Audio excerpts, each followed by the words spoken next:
Sir Duniya Vijay ಅವರು usually ಕಥೆಗಳ ಬಗ್ಗೆ ಸ್ವಲ್ಪ ಚೂಸಿ ಇರ್ತೀರಾ ತುಂಬ. ಸೊ ಇದು ನೀವು ತುಂಬಾ ರೌಡಿಸಮ್ ಬೇಸ್ ಮೂವೀಸ್ ಮಾಡಿದ್ದಾರೆ, ಈ ಒಂದು ಕತೆ ಪರ್ಟಿಕ್ಯುಲರ್ ಆಗಿ ಒಪ್ಕೊಳ್ಳೋಕೆ ನಿಮಗೆ ಕಾರಣ ಇಲ್ಲ, ಅದೇನಾಗಿದೆ, ಜನರಲಾಗಿ ನಾವು ಒಂದು ಮಿಡ್ಲ್ ಕ್ಲಾಸ್ ಫ್ಯಾಮಿಲಿಯಿಂದ ಬಂದಿರೋದು. ಆಮೇಲೆ ಅಕ್ಕ ತಂಗಿನ ಮಧ್ಯೆ ಬೆಳೆದಿರ್ತೀವಿ. ಆ ಸಂಬಂಧಗಳ ವ್ಯಾಲ್ಯೂಗಳು ತುಂಬ ಚೆನ್ನಾಗಿ ಗೊತ್ತಿರುತ್ತೆ. ಇವಾಗ ನಾನು ಚಿಕ್ಕವನು, ನನಗಿಬ್ಬರು ದೊಡ್ಡ ಅಕ್ಕದಿರಿದ್ರು. ಆ ಮನೆಯಲ್ಲಿ ಹೆಣ್ಮಕ್ಳು ಯಾವಾಗ ದೊಡ್ಡವರಾಗ್ತಾ ಹೋಗ್ತಾರೆ, ಮನೆ ವಾತಾವರಣನೇ ಚೇಂಜ್ ಆಗ್ತಾ ಹೋಗುತ್ತೆ. ಈ ಥರದನ್ನೆಲ್ಲ ಎಲ್ಲ ಆ್ಯಂಗಲ್ಗಳನ್ನೂ ನಾವು ನೋಡಿರೋರು. ಹಂಗಾಗಿ ಈ ಕಥೆಯಲ್ಲಿ ವಿಶೇಷವಾಗಿದೆ. ಯಾಕೆಂದರೆ ಇವತ್ತಿನ ಕಾಲ ಒಬ್ಬರ ಜೀವನ ಹಾಳು ಮಾಡೋಕ್ಕೂ ಉದ್ಧಾರ ಮಾಡ್ಕೊಳ್ಳೋಕ್ಕೂ ಒಂದು ಫೋನ್ ಆಗುತ್ತೆ.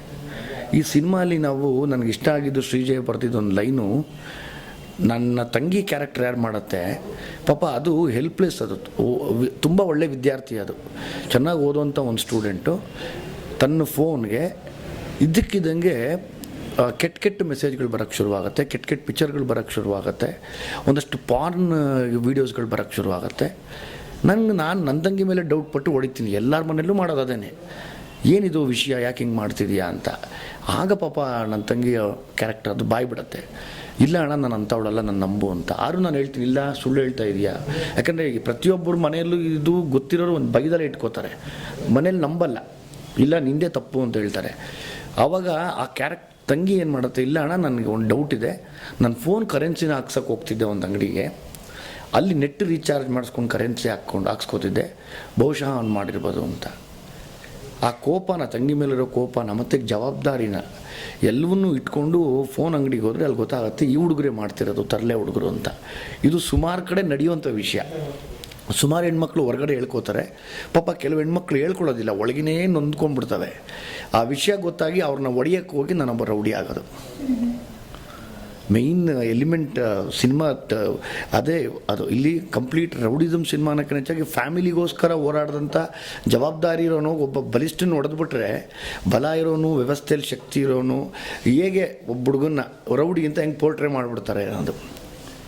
ಅದಾದಮೇಲೆ ಎಲ್ಲೋ ಒಂದು ಕಡೆ ಆ ರೌಡಿಸಮ್ ಅನ್ನೋ ಒಂದು ದ್ವೇಷ ಹೆಂಗೆ ಉಟ್ಕೊಳ್ಳುತ್ತೆ ಅಂದರೆ, ಅವನ್ನ ಹೀರೋನ ಹುಡುಕಿ ಸಿಗೋದೇ ಇಲ್ಲ, ಅವನು ಮರ್ಡರ್ ಮಾಡೋಕ್ಕೆ ಸಿಗೋದೇ ಇಲ್ಲ ಅಂದಾಗ ಒಂದು ಕೆಲಸ ಮಾಡು, ಅವ್ರ ಅಮ್ಮನ್ನೇ ಸಾಯಿಸ್ಬಿಡು ಅಂತಾರೆ. ಅದು ನೋಡಿ ಮನಸ್ಸಿಗೆ ಎಷ್ಟು ನೋವಾಗತ್ತೆ. ಅಂದರೆ ಯಾರೂ ಸಿಗದೆ ಆದರೆ ತಾಯಿನೇ ಸಾಯಿಸ್ಬಿಡ್ತಾರ ಅಂತ. ಆ ಥರ ಅಂಶಗಳು ತುಂಬಾ ವಾಸ್ತವವಾಗಿ ನಡೆದಿರೋದಿದು. ಅದು ತುಂಬ ನನ್ನ ತಲೆಗೆ ಇಷ್ಟ ಆಗೋಯಿತು. ನಿಜ ಅಲ್ವಾ ಇದು ನಡೆಯೋದು. ಯಾಕಂದರೆ ಸುಮಾರು ಪೇಪರಲ್ಲಿ ಸುಮಾರು ಇನ್ಸಿಡೆಂಟ್ಸ್ ಓದಿರ್ತೀವಿ ನಾವು, ರಿಯಲ್ ಫ್ಯಾಕ್ಟ್ಸಿ ಕ್ರೈಮ್ ಬೀಟಲ್ಲಿ, ಅದರಲ್ಲಿ ಇದರಲ್ಲಿ. ಅದನ್ನು ನೋಡಿ ಈ ಕಥೆನ ಒಪ್ಕೊಂಡೆ. ಆಮೇಲೆ ಅದು ಇವತ್ತಿಗೂ ಎಲ್ಲರೂ ಅಪ್ರಿಷಿಯೇಟ್ ಮಾಡಿದ್ರೆ ಅದೇನೆ. ಆ ಪಾಯಿಂಟ್ ಚೆನ್ನಾಗಿದೆ, ತಂಗಿಗೆ ಮೆಸೇಜ್ ಬರೋದು. ಆ ಒಂದು ಸಣ್ಣ ಕಾರಣನೇ ದೊಡ್ಡ ಮಟ್ಟಕ್ಕೆ ಒಬ್ಬ ಹುಡುಗ ಮನೆಯಲ್ಲಿ ದೊಡ್ಡ ರೌಡಿಯಾಗಿ ಹೋಗ್ತಾನೆ. ಆಮೇಲೆ ವಿಧಿ ಇರಲ್ಲ ಪಾಪ, ಅವ್ನು ಬಿಡಿಸ್ಕೊಂಡು ಬರೋಕ್ಕಾಗೋದಿಲ್ಲ. ಅದಾದಮೇಲೆ ಪ್ರೀತಿ ಅಂತ ಶುರುವಾಗತ್ತೆ. ದಯವಿಟ್ಟು ಕೆಲವು ಹೆಣ್ಮಕ್ಳೇನು ತಪ್ಪು ತಿಳ್ಕೊಬಾರ್ದು. ಕೆಲವರು ಹೆಣ್ಮಕ್ಳಲ್ಲಿ ಗಂಡು ಮಕ್ಕಳೇ ತರಲೆ ಮಾಡಿ ಮೇಲ್ ಬಿದ್ದು ಪ್ರೀತಿಸ್ತಾ ಇರ್ತಾರೆ. ಆದರೆ ಒಂದು ಏರಿಯಲ್ಲಿ ತುಂಬ ಏನು ಹೇಳ್ತೀವಿ ಅದಕ್ಕೆ, ತುಂಬ ಇಷ್ಟಪಡೋದಂಥ ಒಂದು ಹುಡುಗಿ ಇರುತ್ತೆ, ಅದು ಹೀರೋನ್ ಪ್ರೀತಿಸ್ತಾ ಇರುತ್ತೆ. ಅದೇ ಮೇಲ್ ಬಿದ್ದು ಪ್ರೀತಿ ಮಾಡ್ತಾ ಇರುತ್ತೆ. ನೀನು ನನ್ನ ಲವ್ ಮಾಡು ಇಲ್ಲ ಕಣೆ ನಿಂಗೆ ಬುದ್ಧಿ ಇಲ್ಲ, ನಾನೊಬ್ಬ ರೌಡಿ, ಇಲ್ಲ ನನ್ನ ಬಗ್ಗೆ ಯೋಚನೆ ಇಲ್ಲ, ಯಾರೂ ಹಣೆ ಬರೋಣ ಹೊತ್ಕೊಂಡು ಬರೋಕ್ಕಾಗಲ್ಲ, ನೀನು ಹಿಂಗೆ ಸಾಯಬೇಕು ಅಂದರೆ ನೀನು ಹಂಗೆ ಸಾಯಬೇಕಾಗತ್ತೆ ಅನ್ನೋ ಮಾತು ತುಂಬ ತಲೆಗೆ ಹೊಡೆಯುತ್ತೆ.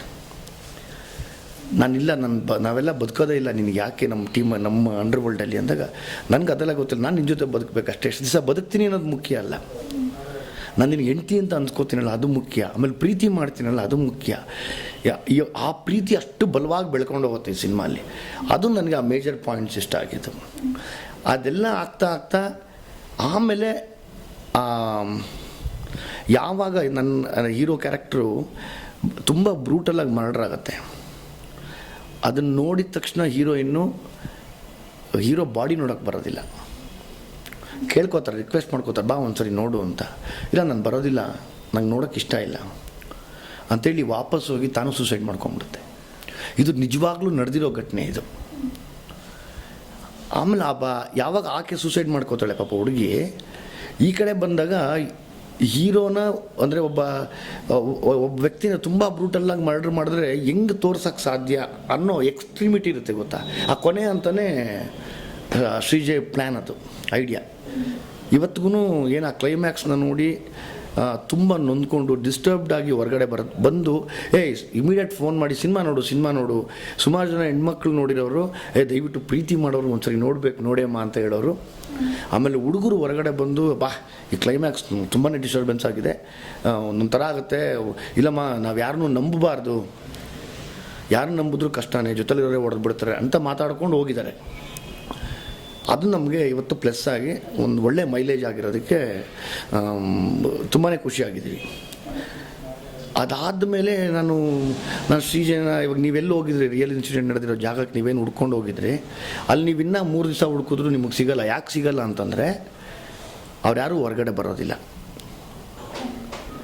ಅಂದರೆ ತಮ್ಮ ಹಳೆ ನೆನಪುಗಳನ್ನ ಎತ್ತಾಕೊಳ್ಳೋಕೆ ಇಷ್ಟ ಇಲ್ಲ. ಹಂಗನ್ಬಿಟ್ಟು ನಾವು ಹಳೆ ನೆನಪುಗಳನ್ನ ಹೇಳಿ ನಾವೇನು ಅದನ್ನು ಎನ್ಕ್ಯಾಶ್ ಮಾಡ್ಕೋತಿಲ್ಲ, ಆ ನೋವಿನ ಹಂಚ್ಕೋತಾ ಇದ್ದೀವಿ.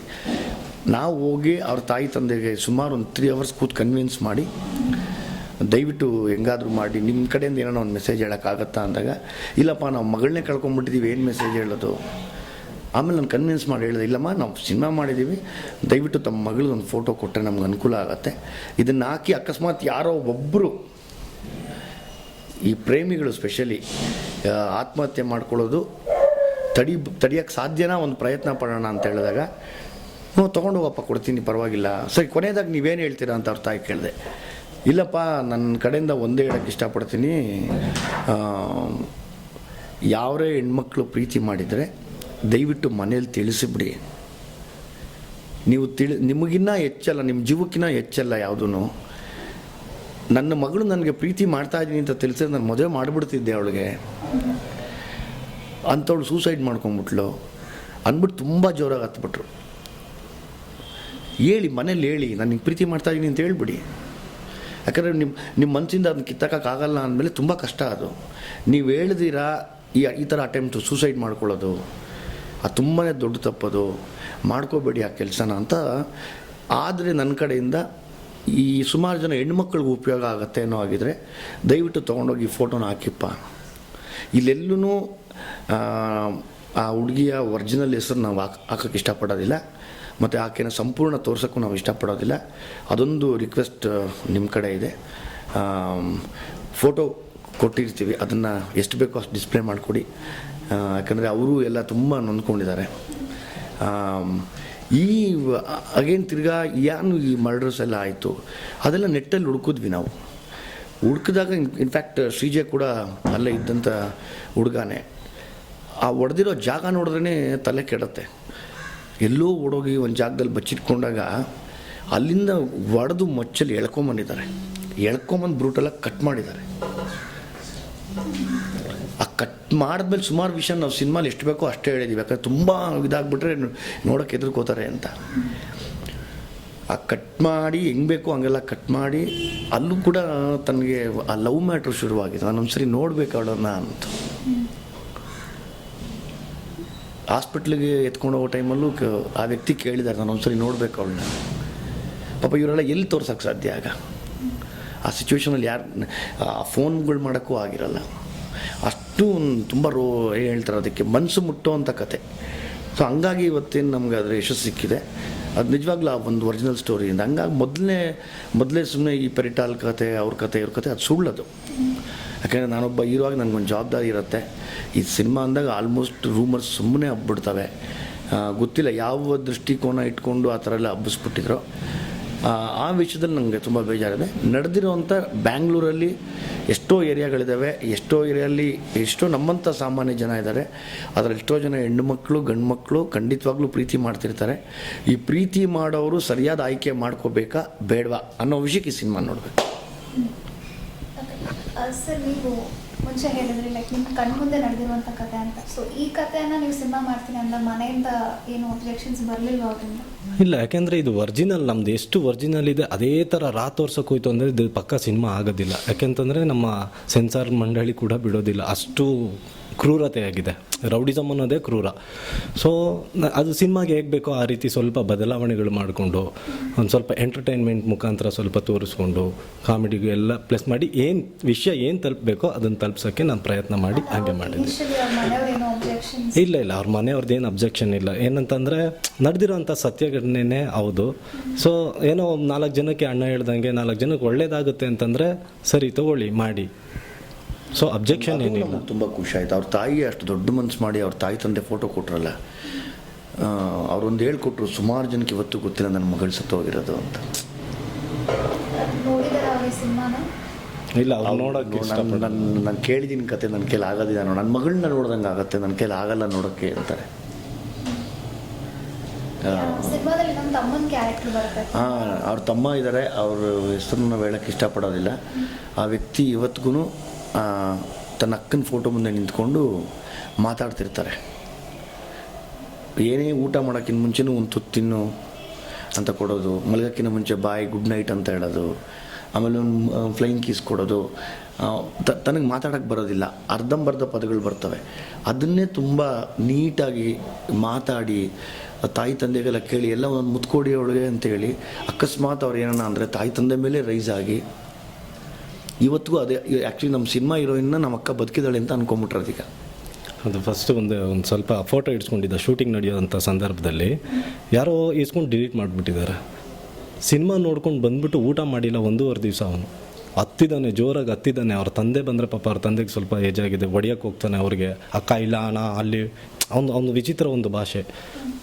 ಅದೇ ರೀತಿಯೇ ಸ್ವಲ್ಪ ಸಿನಿಮಾದಲ್ಲಿ ಬಳಕೆ ಮಾಡ್ಕೊಂಡಿರೋದು. ಮಾಡಿದ್ದೀವಿ ಅದನ್ನು ಹೇಳ್ತಾನೆ ಅವ್ನು ಮಾತಾಡೋದು ಒಂದು. ನಾನೇನಂದ್ರೆ ಅವ್ನು ಚಿಕ್ಕ ವಯಸ್ಸಿಂದ ನೋಡಿದ್ದೀನಿ ನಾನು. ಅವ್ನು ಮಾತಾಡೋದು ನನಗೆ ಅರ್ಥ ಆಗುತ್ತೆ. ಅವ್ನು ಜಾಸ್ತಿ ತುಂಬ ಮಿಂಗಲ್ ನನ್ನ ಹತ್ರ ಆಗ್ತಾನೆ. ಇಂಕಿ ಅಂತ ಕರೆಯೋದೇ ನನ್ನ ಅವನು. ಇಂಕಿ ಅಂತಂದೇ ಕರ್ಕೊಂಬರ್ತಾನೆ. ಅದನ್ನೆಲ್ಲ ಹಂಗೆ ಪದಗಳು ಬಳಕೆ ಮಾಡ್ಕೊಂಡಿದ್ವಿ. ಅವ್ರ ತಂದೆಯವ್ರಿಗೆ ಹೇಳ್ತಾನೆ ಒಂಥರ. ಎಲ್ಲದಕ್ಕಿಂತ ಮೀರಿಮ ಇವಾಗ ಸಿನಿಮಾ ತುಂಬ ಚೆನ್ನಾಗಿದೆ. ನಮ್ಮ ಕೇಳೋದಿಲ್ಲ, ಆದರೆ ಒಂದು ಸರಿ ನೋಡಿ ಒಂದು ಸಂದೇಶ ಇದೆ ಅಂತ ಹೇಳೋಕ್ಕೆ ಇಷ್ಟಪಡ್ತೀವಿ. ಏನಂದರೆ ಪ್ರೀತಿ ಮಾಡೋರು ದಯವಿಟ್ಟು ತುಂಬ ಹುಷಾರಾಗಿ ಮಾಡಿ. ಇದೊಂದು ಸತ್ಯವಾಗಿ ನಡೆದಂಥ ಇಬ್ಬರು ಪ್ರೇಮಿಗಳ ಕತೆ. ಗೊತ್ತಿಲ್ಲ ಯಾರನೇ ಬರದಲ್ಲಿ ಯಾವಾಗ ಏನೇನು ತಿರುಗಿಬಿಡತ್ತೆ ಅಂತ. ಸೊ ಹಂಗಾಗಿ ನಿಮ್ಗೊಂದು ಸಣ್ಣ ಎಚ್ಚರಿಕೆ ಕೂಡ ಅದರಲ್ಲಿ ಸಿಗಬಹುದು. ಗಂಡ್ಮಕ್ಳು ಬಿಡಿ, ಗಂಡ್ಮಕ್ಳಿಗೆ ಏನಾದರೂ ನಡೆಯುತ್ತೆ. ಆದರೆ ಈ ಪ್ರಾಮಾಣಿಕವಾಗಿ ಪ್ರೀತಿ ಮಾಡೋವಂಥ ಅಮಾಯಕ ಹೆಣ್ಮಕ್ಳಿಗೆ ಅನ್ಯಾಯ ಆಗ್ಕೊಡ್ತು. ಈ ನಿಜವಾಗ್ಲೂ ಆಲ್ವೇಸ್ ಹೆಣ್ಮಕ್ಳು ತುಂಬ ಇನ್ನೋಸೆಂಟ್ಸು. ಯಾವಾಗ ಅಷ್ಟು ಅಮಾಯಕವಾಗಿ ಪ್ರಾಮಾಣಿಕವಾಗಿ ಪ್ರೀತಿ ಮಾಡ್ತಾರೋ ಅಂಥ ಹೆಣ್ಮಗುಗೆ ಅನ್ಯಾಯ ಆಗಿ ಆ ಮಗು ಜೀವ ಹಾಳಾಗಬಾರ್ದು. ಯಾಕಂದರೆ ಆ ಏಜ್ ಇದೆ ನೋಡಿ, ಒಂದು 18 ಇಯರ್ಸಿಂದ ಒಂದು 20-22 ಇಯರ್ಸ್ವರೆಗೂ 100 ಕುದುರೆ ಹಿಡಿಬಿಡ್ಬೋದು ನಾವು, 100 ಆನೆನ ಪಳಗಿಸ್ಬಿಡ್ಬೋದು. ಆದರೆ ಒಂದು ಮೈಂಡನ್ನ ಪಳಗಿಸ್ಕೊಳಕ್ಕಾಗಲ್ಲ, ಅದು ನಮ್ಮ ಕಂಟ್ರೋಲಲ್ಲಿರಲ್ಲ.